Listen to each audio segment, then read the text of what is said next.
So, what can motherhood represent to a driven and independent woman? I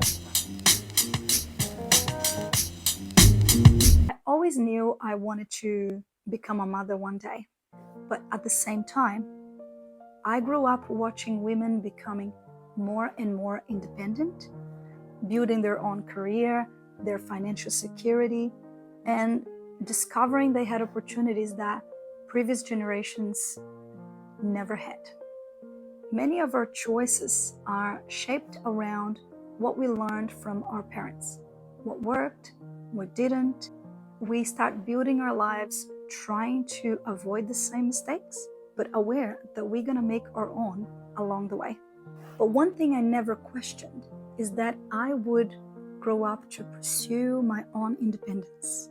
And even though I couldn't afford university at the time, I enrolled anyway because I thought if I have my foot through the door, I will somehow make it work. And that was the beginning of a journey to building an identity around independence and self-sufficiency.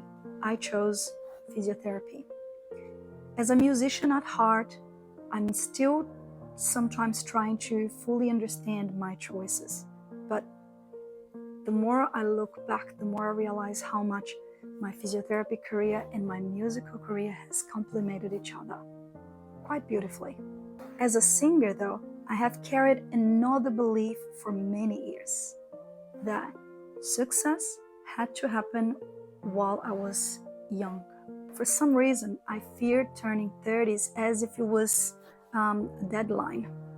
I truly believed whatever I haven't achieved by the age of 30 might never happen. And I know a lot of women, especially artists, might share the same sort of fear. The years society tells us that are the best years for women to build their career unfortunately overlaps with the years that our bodies are the most capable of becoming mothers. And that tension can be incredibly confronting. For a long time, I believed I was simply too focused on building my own life to become a mother. But something shifted when I turned 33. I had survived the age that I feared the most, and I ended up finding myself more confident than ever. My priorities had matured, my identity felt stronger, and when my body told me it was time, I really felt ready to embrace that new chapter.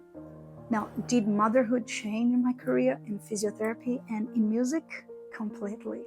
Exactly as I expected, but also in ways I could never have imagined. The biggest surprise wasn't in the lack of sleep or in the lack of time. It was what happened to my identity.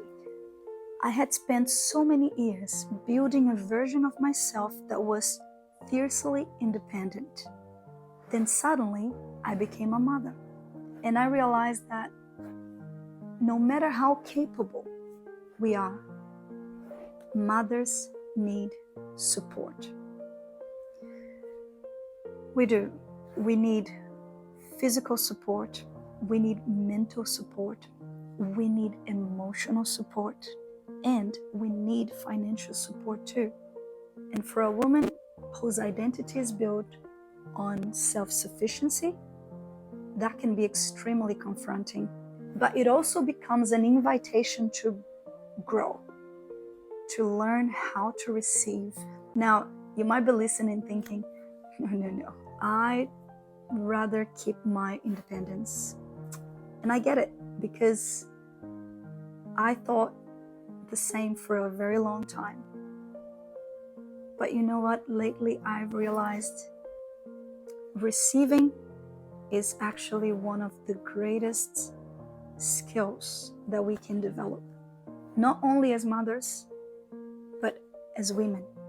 To receive support, to receive love, to receive generosity, and to build the ability to believe that we are worthy of receiving good things without always having to earn them through hard work, and through sacrifice.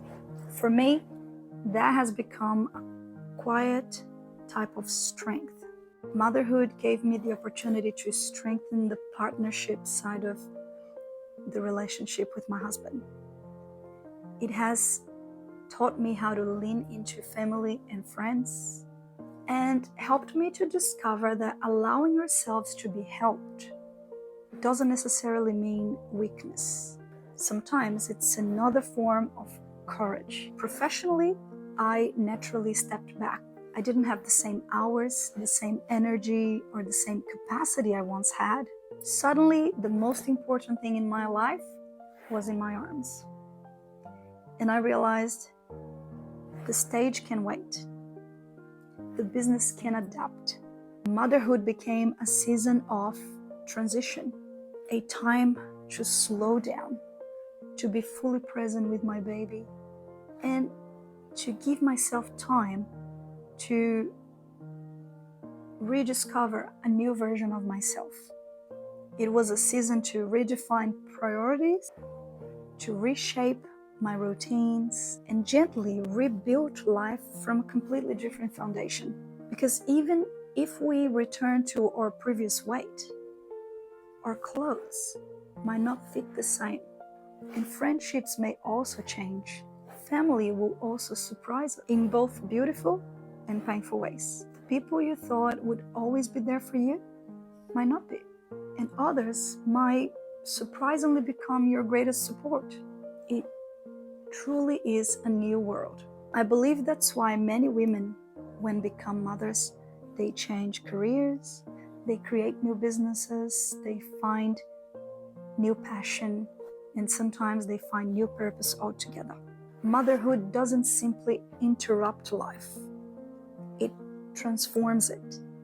But what I could never have imagined is who it would help me become. I always heard my mother say that being a mother to my sister, my brother, and I was her purpose in life. And even though I appreciated those words, I never fully understood them until I became a mother myself. So, does motherhood interfere with women's independence? In many ways, yes. But for me, it didn't take my independence away, it rebuilt it. Not as the ability to do everything on my own, but as the confidence to become someone stronger, softer, and more connected than I ever thought possible. This is what motherhood meant for me as a woman who values independence and career. Becoming a mother challenged an identity built around self-sufficiency, but it opens doors that we would never have imagined. It gave me the opportunity to meet a version of myself that I would never have met any other way.